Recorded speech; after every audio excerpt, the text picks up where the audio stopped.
कहानी की शुरुआत होती है हमारे हीरो से, जिसका नाम है ली। ली एक बेहद अमीर परिवार का बेटा है। असल में 1 साल पहले उसका एक भयानक एक्सीडेंट हुआ था जिसमें उसकी आंखों की रोशनी चली गई। लेकिन इस 1 साल में उसकी सुनने की ताकत इतनी तेज हो चुकी है कि वो दूर से भी किसी की हल्की सी आवाज साफ सुन लेता है। घर के नौकर धीमी आवाज में आपस में कहते हैं, मालिक तो देख नहीं सकता, चलो कुछ कीमती चीजें चुरा लेते हैं। लेकिन ली एक एक शब्द साफ सुन रहा होता है। कुछ देर बाद जब ली खाना खा रहा होता है, वो अचानक अपने सामने रखा खाना नीचे फेंक देता है और गुस्से में कहता है, आज इन सब नौकरों को यहाँ से निकाल दो। इसके बाद हमें दिखती हैं ली की आंटी मोना। ली को उन पर भी शक है कि कहीं उसके माँ बाप का एक्सीडेंट उन्होंने ही तो नहीं करवाया था। मोना कहती है, 1 हफ्ते में कितने लोगों को नौकरी से निकालोगे? लेकिन ली उसकी बात अनसुनी कर देता है। वो सिर्फ इतना कहता है, जो मुझे पसंद नहीं वो बस पसंद नहीं। इतना कहकर वो वहाँ से चला जाता है। ली को सिर्फ एक ही इंसान पर पूरा भरोसा है, उसका वकील सीन। कार में जाते वक्त ली सीन से कहता है, कुछ दिनों में मेरा जन्मदिन है और मैं 20 साल का हो जाऊंगा, तब पूरी प्रॉपर्टी मेरे नाम हो जाएगी ना, फिर कोई मुझे धोखा नहीं दे पाएगा। लेकिन अगले ही पल वो गंभीर होकर कहता है, मुझे अभी भी मोना पर शक है कि वो मेरी प्रॉपर्टी हड़पना चाहती है, तुम उस पर नजर रखना। सीन हाँ में सिर हिला देता है। अब चलते हैं 1 साल पीछे। उस दिन ली अपनी माँ और अपने पापा के साथ कार में एक पहाड़ी रास्ते से गुजर रहा होता है। अचानक ब्रेक फेल हो जाते हैं, गाड़ी का बैलेंस बिगड़ जाता है और कार घाटी के किनारे लटक जाती है। ली के पापा बेहोश हो जाते हैं। उसकी माँ की टांग कार में बुरी तरह फंस जाती है। वो पूरी हिम्मत से अपनी टांग निकालने की कोशिश करती है, लेकिन दर्द और घबराहट की वजह से नाकाम रहती है। ली आधा बेहोश पड़ा होता है। अपने बेटे की जान बचाने के लिए माँ अपनी सारी ताकत लगाकर ली को कार से बाहर सड़क की तरफ धक्का दे देती है। उसी वक्त दूर से एक तेज रफ्तार गाड़ी आती हुई दिखाई देती है। उसे देखकर वो मदद के लिए जोर जोर से चिल्लाती है। गाड़ी रुकती है, उसमें से एक आदमी निकलता है, लेकिन मदद करने की बजाय वो आदमी सीधे कार की तरफ बढ़ता है और उसे घाटी की ओर धक्का दे देता है। कार सीधे नीचे गिर जाती है। इसी हादसे में ली के दोनों माता पिता की मौत हो जाती है और ली की आंख पर गहरी चोट लगती है, जिसकी वजह से वो अपनी देखने की शक्ति खो देता है। अब कहानी वर्तमान समय में आती है। ली ने अपने घर के कामों के लिए नए लोग रख लिए हैं। उन्हीं में से एक है हमारी कहानी की हीरोइन जीना। जब जीना ली को देखती है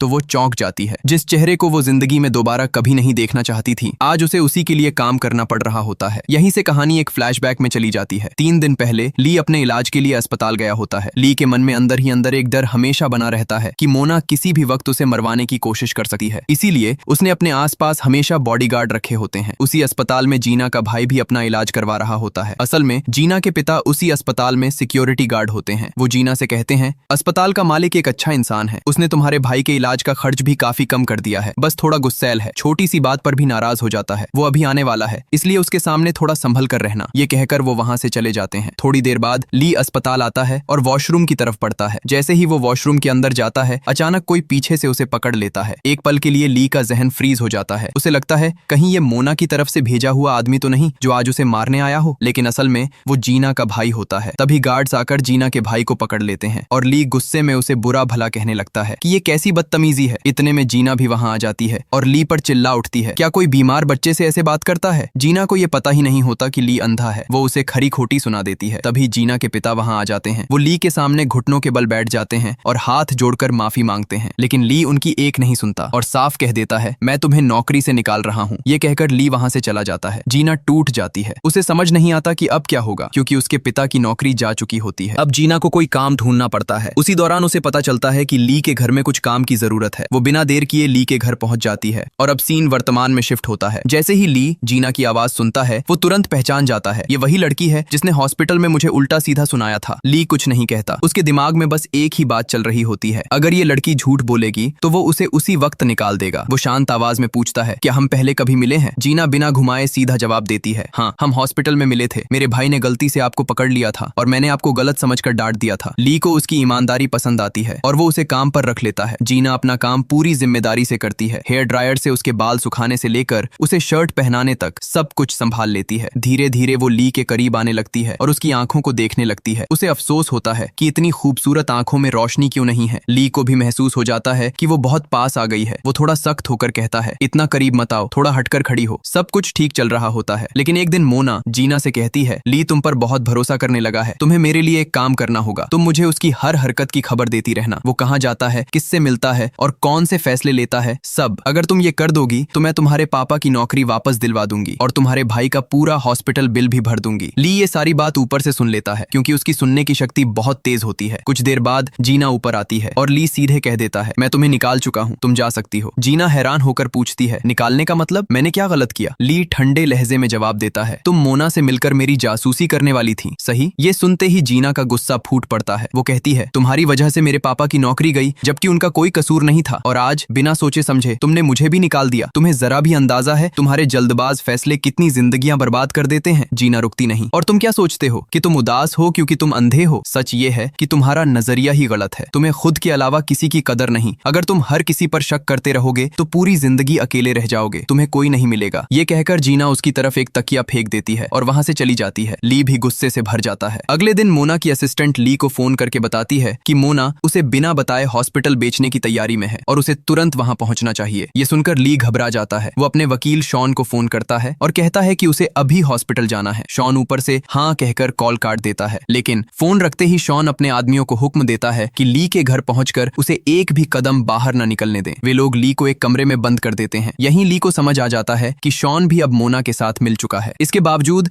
ली हॉस्पिटल की सेल रोकने का रास्ता ढूंढता है। कमरे में उसे एक कैंची मिल जाती है। वो जाली काटता है, कटी हुई तारों को बांधकर एक रस्सी बनाता है और उसी के सहारे नीचे उतरकर सड़क पर आ जाता है। वो रोड पर लिफ्ट मांगने के लिए रुकता है और तभी जीना अपनी स्कूटी पर वहां पहुंच जाती है। जीना उसे समझाती है, यहाँ चिल्लाने से कोई फायदा नहीं, इस एरिया में टैक्सी मिलती ही नहीं। जीना की आवाज सुनते ही ली का गुस्सा फिर उभर आता है। वो कहता है, अपना रास्ता लो और मुझे अकेला छोड़ दो। जीना बिना बहस किए वहां से चली जाती है। ली नीचे उतरने की कोशिश करता है लेकिन संतुलन बिगड़ने से गिर पड़ता है। ये देखकर जीना रुक जाती है। उसे ली पर तरस आ जाता है। वो उसे लिफ्ट देने के लिए मान जाती है। ली के पास भी कोई और चारा नहीं होता, उसे हर हाल में हॉस्पिटल पहुंचना होता है। वो स्कूटी पर पीछे बैठता है। ली सीधा कॉन्फ्रेंस रूम पहुंचता है और सबको साफ साफ बता देता है कि जो कुछ भी हो रहा है वो उसकी मर्जी और जानकारी के बिना हो रहा है। वो साफ कह देता है, मेरे हुक्म के बिना कोई भी हॉस्पिटल बेच नहीं सकता। यहीं पर सामने आता है इस कहानी का विलन नेथन, वही आदमी जो हॉस्पिटल को खरीदने की कोशिश कर रहा होता है। ली के आते ही बोर्ड मेंबर्स को समझ आ जाता है कि ये पूरी डील गैर कानूनी तरीके से चल रही थी। बोर्ड तुरंत डील कैंसिल कर देता है और मजबूरन नेथन को वहां से निकलना पड़ता है। इसके बाद ली सीधे मोना से टकरा लेता है। वो पूछता है, मेरे हुक्म के बिना इतना बड़ा फैसला लेने का तुम्हें हक किसने दिया और इस सब की जरूरत क्या थी? मोना अपनी सफाई देती है कि हॉस्पिटल फाइनेंशियल लॉस में जा रहा था। उसने सोचा कि बेच देने से उसकी दूसरी कंपनी बच जाएगी, लेकिन ली उसे रोक देता है और कहता है, मुझे किसी की मदद की जरूरत नहीं है। वो याद दिलाता है कि बैंक ने उन्हें अभी वक्त दे रखा है और फिर वो एक और बात कह देता है, और मुझे ये भी पता है कि मेरे माँ बाप का एक्सीडेंट करवाने के पीछे तुम ही थी। ये सुनते ही मोना हिल सी जाती है। वो समझ ही नहीं पाती कि ली कैसे सोच सकता है कि वो अपनी ही बहन और उसके पति को मरवा सकती है। ली बस इतना कहकर वहां से चला जाता है कि उसकी माँ मरते वक्त उसी का नाम ले रही थी और ये भी कि शॉन भी उसी का आदमी निकला जिसने उसे अपने ही घर में कैद करके रखा। मोना पूरी तरह उलझ जाती है। उसे समझ ही नहीं आता कि ली किस गलतफहमी में जी रहा है। धीरे धीरे उसे एहसास होता है कि शायद ली के माँ बाप की मौत से उसका कोई लेना देना नहीं था। तभी उसे याद आता है कि उसका पति जेजे और शॉन एक ही कॉलेज में पढ़ते थे और दोनों करीबी दोस्त भी थे। यहीं से मोना के मन में एक शक जन्म लेता है कि शायद जेजे, शॉन और नेथन तीनों एक ही तरफ हैं। ये सोचकर मोना तुरंत जेजे से मिलने जाती है। वहां पहुंचकर वो उसे नेथन से बात करते हुए सुन लेती है। नेथन कह रहा होता है, 1 साल पहले जो काम तुमने अधूरा छोड़ा था, आज उसका नतीजा ली की शक्ल में हमारे सामने खड़ा है और वो हमारा पूरा प्लान बिगाड़ रहा है। ली को जल्दी से तुमने ही डॉक्टर को मजबूर किया था कि वो ली को ये बता दे कि उसकी आंखों का इलाज कभी नहीं हो सकता। जेजे कहता है, अगर मैं बुरा हूं तो तुम भी मुझसे कम नहीं हो, और वो मोना को वहां से जाने को कह देता है। यहीं से फ्लैशबैक शुरू होता है। दिखाया जाता है कि जेजे ने ली के माँ बाप का एक्सीडेंट क्यों करवाया। एक दिन जेजे के घर एक पार्सल आता है। उसमें साफ दिखता है कि जेजे का किसी और औरत के साथ अफेयर चल रहा है। यह पार्सल नेथन ने भेजा होता है। नेथन जेजे को धमकाता है कि जिस औरत के साथ उसका चक्कर चल रहा है वो कोरिया के एक बहुत अमीर आदमी की बेटी है। अगर ये सबूत उस आदमी तक पहुंच गए तो जेजे या तो देश से निकाल दिया जाएगा या फिर जिंदा नहीं छोड़ा जाएगा। नेथन एक शर्त रखता है, अगर जेजे इस मुल्क में बचकर रहना चाहता है तो उसे ली के माँ बाप का एक्सीडेंट करवाना होगा और उन्हें खत्म करना होगा। बदले में पूरी जायदाद जेजे के हाथ में आ जाएगी, क्योंकि ली अभी 20 साल का नहीं हुआ था। नेथन ने वादा किया कि जब ली एडल्ट होगा तो प्रॉपर्टी का बड़ा हिस्सा जेजे को मिलेगा। इसी लालच में जेजे ने उस दिन कार के ब्रेक खराब किए और जब एक्सीडेंट के बाद भी ली के माँ बाप बच गए तो वो खुद उन्हें खाई में धक्का देने आ गया। अब सीन वर्तमान में लौटता है। मोना को सब कुछ साफ साफ समझ आ जाता है। वो अपनी असिस्टेंट को जेजे का पीछा करने भेज देती है। जेजे उसी औरत के घर जा रहा होता है जिसके साथ उसका अफेयर चल रहा होता है। असिस्टेंट दोनों की तस्वीरें लेकर मोना को भेज देती है। मोना बिना वक्त गमाए उन्हें रंगे हाथ पकड़ने वहां पहुंच जाती जाती है। अब सीन जीना पर शिफ्ट होता है। जीना ली को वापस उसके घर छोड़ रही होती है। अब ली को उस पर सच में भरोसा हो जाता है। वो माफी मांगता है और कहता है कि उसने उसके साथ जो बुरा बर्ताव किया वो गलत था। वो ये भी कहता है कि वो अगले दिन से वापस काम पर आ जाए, लेकिन जीना साफ बोल देती है, मैंने आपकी मदद नौकरी के लिए नहीं की थी, मुझे नौकरी नहीं चाहिए। ली उसे समझाने की कोशिश करता है। वो कहता है कि वो उसे डबल तनख्वाह देगा। जीना बस उसके करीब आकर इतना कहती है, आज के बाद मैं आपसे दोबारा नहीं मिलना चाहती। ये कहकर वो वहां से चली जाती है। घर लौटने के बाद भी ली का ध्यान उसी में अटका रहता है। वो उसे फोन करता है, लेकिन जीना एक फूड आउटलेट में काम कर रही होती है। जैसे ही स्क्रीन पर ली का नंबर दिखता है, वो बिना सोचे फोन की बैटरी निकाल देती है। ली अपने स्टाफ को इंस्ट्रक्शन देता है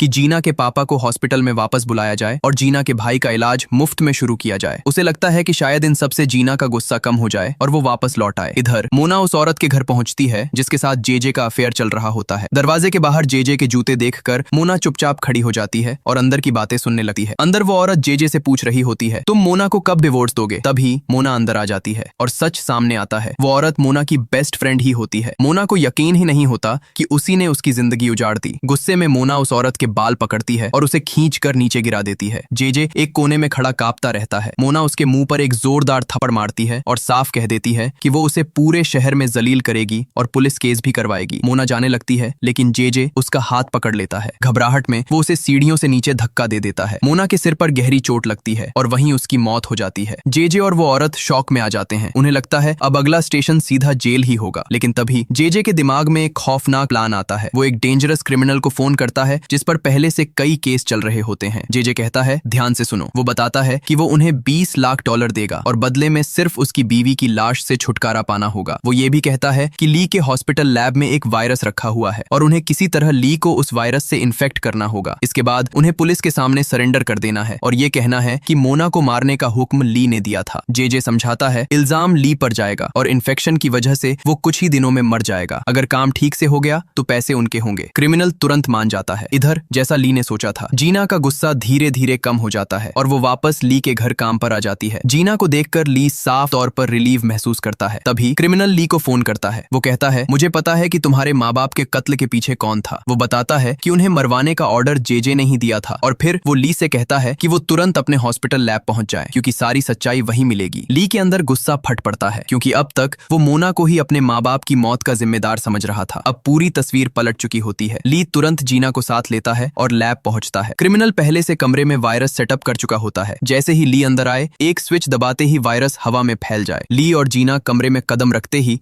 दरवाजा लॉक हो जाता है और रिमोट से वायरस रिलीज कर दिया जाता है। हवा भारी होने लगती है। दोनों सांस लेने के लिए संघर्ष कर रहे होते हैं। ली समझ जाता है कि कमरे में एक लीथल वायरस छोड़ा गया है क्योंकि ये उसी का हॉस्पिटल लैब होता है। ली को इस वायरस के बारे में पहले से जानकारी होती है। कुछ साल पहले एक रिसर्च डॉक्टर ने बताया था कि यहाँ एक म्यूटेंट वायरस और उसका एंटीडोट डेवलप किया जा रहा है। ली तुरंत कैबिनेट्स चेक करता है और एंटीडोट मिल भी जाता है, लेकिन उसकी सिर्फ एक ही डोज होती है। ली जीना से कहता है, तुम ये लगा लो। जीना सीधे मना कर देती है, तुम लगाओ, मैं ठीक हो जाऊंगी। इसी बीच जीना के पापा भी लैब तक पहुंच जाते हैं क्योंकि उन्होंने जीना को अंदर बंद देखा होता है, लेकिन तब तक बहुत देर हो चुकी होती है। जीना वो एक लौता एंटीडोट ली को इंजेक्ट कर देती है। अब सीन हॉस्पिटल पर शिफ्ट होता है जहां ली होश में आ चुका होता है। जेजे ली के पास बैठा होता है और कहता है कि ली ने एक क्रिमिनल को हायर किया था अपनी बीवी मोना को मारने के लिए। यहीं पर असली सच सामने आता है। दरअसल जेजे ने ही उस क्रिमिनल को सरेंडर करने को कहा था और वादा किया था कि वो उसे बेल पर बाहर निकलवाएगा और बदले में 40 लाख देगा। पैसों के लालच में क्रिमिनल मान जाता है। वो सरेंडर करता है और पुलिस को बता देता है कि मोना को उसने ली के कहने पर मारा था। पुलिस बिना देर किए क्रिमिनल के साथ साथ ली को भी गिरफ्तार कर लेती है। इधर न्यूज चैनलों पर ब्रेकिंग न्यूज चलने लगती है कि हॉस्पिटल लैब से एक खतरनाक वायरस लीक हो गया है और वो हवा में फैल रहा है। वायरस की वजह से करीब 7 लोग इन्फेक्ट हो चुके होते हैं। अब ली जेल में होता है। कुछ दूरी पर वही क्रिमिनल अपनी सेल में बैठा होता है। वो अपने सेलमेट्स से कॉन्फिडेंस में कह रहा होता है कि उसने ली को पूरी तरह फंसा दिया है। वो हंसते हुए कहता है, जब मैं बाहर निकलूंगा तो मुझे 40 लाख मिलेंगे और वो बेचारा यहीं सड़ता रहेगा। ली के हाइपर शार्प कान हर एक बात सुन लेते हैं। उसे साफ समझ आ जाता है कि ये सब जेजे की ही चाल थी और उसे पूरी तरह फंसा दिया गया है। उसी जेल में क्रिमिनल की सेल में एक नया कैदी भी लाया जाता है। पूरी गैंग मिलजुल कर उसे टॉर्चर करती रहती है। जेल का माहौल सीधा बर्बरिक मोड में चल रहा होता है। एक दिन जेजे जेल में क्रिमिनल से मिलने आता है और सीधे कह देता है, ली को यहीं जेल में खत्म कर दो। वो ये भी कहता है कि अगर ये काम हो गया तो वो 1 करोड़ देगा। इस बार क्रिमिनल थोड़ा हिचकिचाता है क्योंकि जेल के अंदर किसी को को मारना इतना आसान नहीं होता, लेकिन 1 करोड़ सुनते ही उसका दिमाग सीधा पैसों की तरफ झुक जाता है। वो तुरंत हाँ कर देता है। इसके बाद वो ली को मारने का हर एक मौका ढूंढने लगता है। वो अपने साथियों से कहता है कॉरिडोर में जब ये निकले तो सीधा धक्का दे देना, लेकिन ली की सुपर हियरिंग सब कुछ पकड़ लेती है। वो हमेशा उनसे दूरी बनाए रखता है। जब क्रिमिनल का एक साथी ली को पुश करने आता है, ली बिल्कुल सही टाइम पर झुक जाता है। साथी खुद ही गिर पड़ता है और वहीं मर जाता है। जो नया आदमी क्रिमिनल की सेल में आया था और जिसे ये लोग टॉर्चर करते रहते थे, वो ली को चुपचाप वार्न करता है, संभल कर रहना, ये लोग तुम्हें मारना चाहते हैं। धीरे धीरे ली और वो आदमी अच्छे दोस्त बन जाते हैं। ली उसे बताता है कि उसकी सुनने की शक्ति बहुत तेज है और वे इसका फायदा उठा सकते हैं। ली पूछता है क्या तुम इन सबको फंसाना चाहते हो और क्या तुम मेरी मदद करोगे? वो आदमी बिना सोचे हाँ कर देता है, क्योंकि उसे क्रिमिनल से वैसे भी नफरत होती है। दोनों मिलकर एक स्मार्ट प्लान बनाते हैं। जब क्रिमिनल और उसके साथी बाथरूम एरिया में होते हैं, ली वहां पहुंच जाता है। उसका दोस्त बाथरूम के बाहर से हल्की आवाज में गाइड करता है, लेफ्ट, अब 2 स्टेप राइट, अब सीधा। बाकी लोगों को कुछ सुनाई नहीं देता, लेकिन ली हर एक विस्पर पकड़ रहा होता है। क्रिमिनल ली को देखकर खुश हो जाता है। उन्हें लगता है कि शिकार खुद शेर के मुंह में आ गया है। वे कहते हैं अब इसकी जान कोई नहीं बचा सकता। लेकिन जैसे ही ली एक टॉयलेट का दरवाजा खोलता है, अंदर खुद क्रिमिनल बैठा होता है। उसकी शक्ल देखकर ऐसा लगता है जैसे उसने लॉटरी जीत ली हो। उसे लगता है कि ली खुद चलकर मौत लेने आया है। ली बिना किसी एक्सप्रेशन के दरवाजा बंद करता है और कहता है तुम मुझे मारना चाहते थे, अब देखते हैं तुम्हारे साथ क्या होता है। ली एक रस्सी निकालता है, उसे ऊपर बांधता है और क्रिमिनल की गर्दन में डाल देता है। क्रिमिनल को समझ ही नहीं आता कि ये आदमी क्या कर रहा है। उसी वक्त ली का दोस्त सिक्योरिटी गार्ड्स को बुला लेता है और बताता है कि ये लोग ली को मारने की कोशिश कर रहे थे। गार्ड्स बाथरूम में घुसते हैं और जो सीन उनके सामने आता है उसमें ऐसा लगता है कि क्रिमिनल ही रस्सी से ली को फांसी देने की कोशिश कर रहा था। गार्ड्स उसी वक्त क्रिमिनल को मार देते हैं और कहते हैं अगर ली को कुछ भी हुआ तो हमारी नौकरी खतरे में पड़ जाएगी। अब क्रिमिनल ली को हाथ भी नहीं लगा सकता। ली पूरी शांति से उसे एक ऑफर देता है, अगर तुम पूरी सच्चाई बता दोगे तो तुम्हें 20 करोड़ मिलेंगे। लेकिन क्रिमिनल जिद्दी रहता है, वो कुछ नहीं बोलता। कुछ दिन बीते हैं और क्रिमिनल पूरी तरह टूट जाता है। ऐसा लगता है कि लैब का म्यूटेंट वायरस उसके शरीर में फैल चुका है। वो ली के पैर पकड़कर रोते हुए कहता है मुझे बचा लो, मेरे लिए एंटीडोट दिलवा दो। ली पहले सीधा मना कर देता है, फिर ठंडी और सख्त आवाज में कहता है ठीक है, लेकिन पहले सब कुछ बताओ, किसके कहने पर तुम मुझे मारने आए थे और मेरे खिलाफ जो भी जानते हो सब। ली साफ कह देता है, वरना 1 सेकंड के लिए भी मैं मदद नहीं करूंगा। आखिरकार क्रिमिनल टूट जाता है। वो बताता है कि जेजे ने उसे 40 लाख देने का वादा किया था ली को खत्म करने के लिए। वो ये भी बताता है कि जेजे ने ही ली की आंटी मोना को मारा था और उससे कहा था कि इल्जाम वो अपने ऊपर ले ले। ली का दिमाग एक पल के लिए जाम हो जाता है। अब उसे सब समझ आ जाता है, मोना नहीं